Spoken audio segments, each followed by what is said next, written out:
오늘 말씀은 마가복음 3장 20절부터 35절 말씀입니다. 집에 들어가시니 무리가 다시 모이므로 식사할 겨를도 없는지라. 예수의 친족들이 듣고 그를 붙들러 나오니 이는 그가 미쳤다 하밀러라.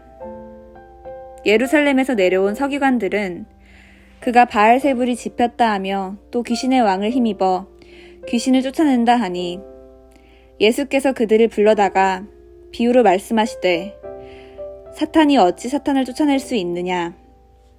또 만일 나라가 스스로 분쟁하면 그 나라가 설 수 없고 만일 집이 스스로 분쟁하면 그 집이 설 수 없고 만일 사탄이 자기를 거슬러 일어나 분쟁하면 설 수 없고 망하느니라. 사람이 먼저 강한 자를 결박하지 않고는 그 강한 자의 집에 들어가 세간을 강탈하지 못하리니 결박한 후에야 그 집을 강탈하리라. 내가 진실로 너희에게 이르노니 사람의 모든 죄와 모든 모독하는 일은 사하심을 얻되 누구든지 성령을 모독하는 자는 영원히 사하심을 얻지 못하고 영원한 죄가 되느니라 하시니 이는 그들이 말하기를 더러운 귀신이 들렸다 하미러라.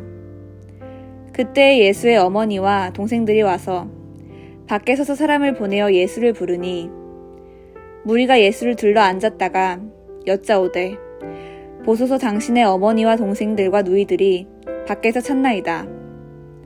대답하시되 누가 내 어머니이며 동생들이냐 하시고 둘러 앉은 자들을 보시며 이르시되 내 어머니와 내 동생들을 보라. 누구든지 하나님의 뜻대로 행하시는 자가 내 형제요 자매요 어머니이니라. 아멘.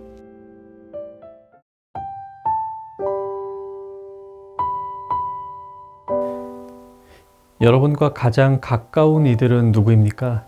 오늘 설날 연휴 첫날이니 벌써 오랜만에 만난 가족 친지와 함께 계시는 분들도 많으시죠? 가족은 누가 뭐래도 가장 가까운 사람들입니다. 오늘 본문에 예수님의 가족이 나옵니다. 어떤 사람이 진짜 예수님의 가족일까요? 예수님이 말씀을 전하고 계시는 자리에 예수님의 친척들이 찾아옵니다. 혈육의 친척들이죠. 그들은 예수님을 붙들러 나오니라고 21절에 기록하고 있어요. 그들은 제자들처럼 예수님과 함께 있기 위해서 또 그분의 말씀을 듣기 위해서 온 게 아닙니다. 예수님이 정신이 이상해졌다는 소문이 당시에 돌고 있었습니다. 자신이 하나님의 아들이라고 말하고 다닌다 이런 소문이었죠. 그래서 친척들이 나사렛에서부터 멀리 가버나움까지 예수님을 찾으러 온 겁니다. 찾아서 무얼 하려고요? 말리려고 합니다. 데려가려고 합니다. 예수님의 사역을 중심에 두고 말하자면 예수님의 사역을 방해하고 회방하려고 온 것입니다. 이것이 20절, 21절 이야기입니다. 이후 22절부터 29절에서는 성령을 모독하는 죄에 대한 예수님의 말씀이 나옵니다. 성령을 모독하는 죄, 어떤 죄일까요? 다름이 아니라 지금 예수님의 가족과 친척들이 짓고 있는 죄를 말합니다. 하나님 나라를 전파하는 예수님의 사역을 부정하며 그분을 메시아로 인정하지 않는 것, 예수님의 사역을 방해하며 저지하는 것, 이것이 성령님을 모독하는 죄입니다. 물론 회개하고 돌아서면 용서받습니다.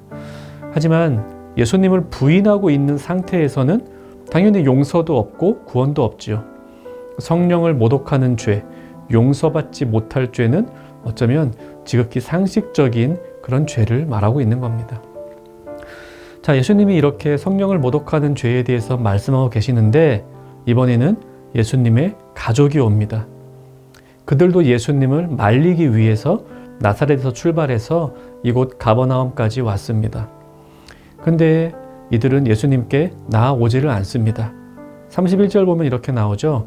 그때에 예수의 어머니와 동생들이 와서 밖에 서서 사람을 보내어 예수를 부르니, 앞선 본문에 보면요, 수많은 사람들이 이두메와 요단강 건너편과 두로와 시돈 사방에서 예수님께 나아오고 있었습니다.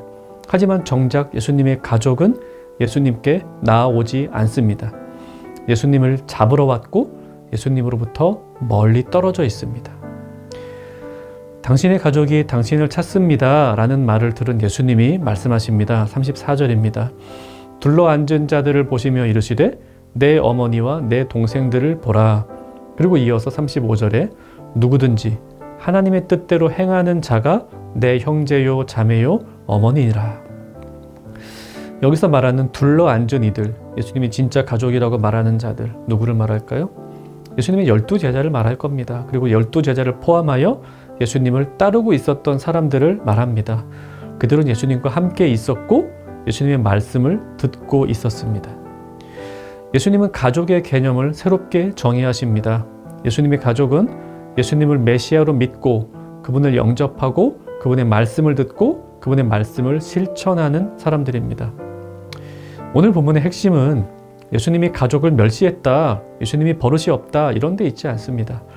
피를 나눈 가족의 중요성을 절하하는 것도 아닙니다.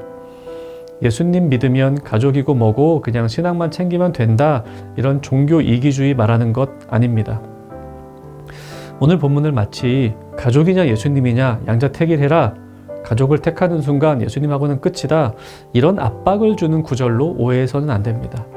예수님은 버릇없고 아나무인의 불효자가 아니었습니다.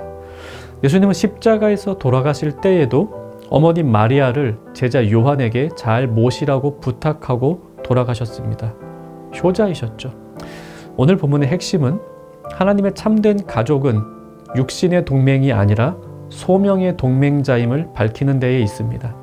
진정한 가족은 혈연, 지연, 학연으로 이어진 공동체 아니고 악한 목적을 이루기 위한 공동체 더더군다나 아니고요.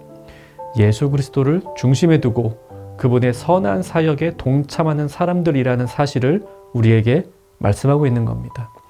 그리고 그 중심에는 성령 하나님이 계십니다. 성령 하나님께서 전혀 다른 사람들도 하나의 진정한 가족으로 만들어 주십니다. 성령을 모독하면, 즉 예수님을 부인하고 나면 진정한 가족으로 살 수가 없습니다. 연휴의 첫날 가족이 옆에 계신가요? 혈연으로 이어졌을 뿐 아니라 예수님에 대한 믿음이 우리의 말씀으로 이어진 그런 가족이 되어야겠습니다. 그리고 우리의 참된 가정은 예수님을 머리에 두고 한 몸을 이루는 교회임 또한 잊지 않아야 하겠습니다. 연휴 마치고 다시 주일에 모이면 이전보다 더 사랑하고 한 예수님을 따르는 기쁨이 넘치는 그런 교회가 되었으면 좋겠습니다. 같이 말씀 생각하며 기도합시다. 하나님 주신 가족과 예수님 말씀 많이 나누게 하옵소서. 그리고 교회 공동체를 가족으로 여기고 사랑하며 섬기게 하옵소서. 오늘 하루 즐겁게 연휴 보내시며 하나님의 가족됨을 기뻐하는 청년가족 되기를 바랍니다.